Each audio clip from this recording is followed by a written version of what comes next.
last week brought new information about Russia's military activities along its border with Ukraine. Heavily armed ground forces are mobilizing by the tens of thousands. It's looking more and more like Vladimir Putin intends to redraw another border by force. The escalation of Putin's ongoing war against Ukraine is an immediate threat to Ukraine's sovereignty and to the security of its people. But as always, with Putin, it's also a test with much broader consequences. Can aggressive powers violate sovereign countries without facing serious consequence? Fellow authoritarians in Beijing and Tehran will be watching how the free world responds. And President Biden has an opportunity to set the tone when he speaks with Putin tomorrow. The stakes for the president's call with Putin couldn't be clearer. We know what happens when the United States fails to engage with Russia from a position of strength. We know what weakness and capitulation get us. Remember how President Obama treated arms control and European-based missile defense as negotiable items that could be traded away in exchange for Moscow's goodwill.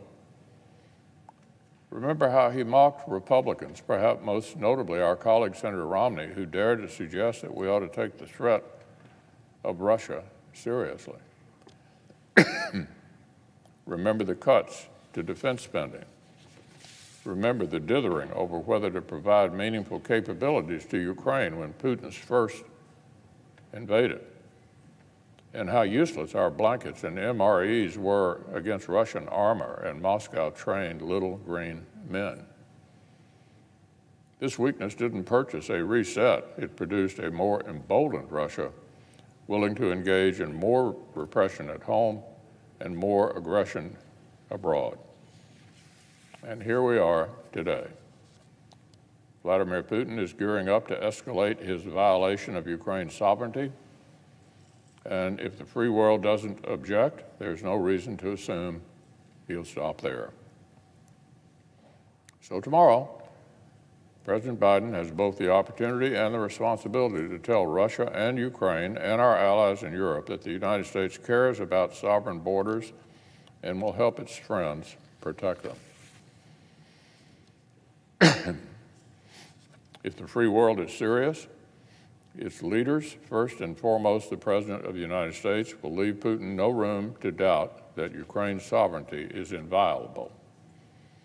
And by extension, they will signal to Chairman Xi that similar prospecting in the Pacific will come with prohibitive costs. If our leaders do not defend a fundamental tenet of international order, we cannot be surprised by the chaos that will follow. So if President Biden is serious, he'll convince Germany's new government to abandon the Nord Stream 2 pipeline and instead try to reduce its dependence on resources that enrich Putin and his cronies and give Moscow leverage over Europe.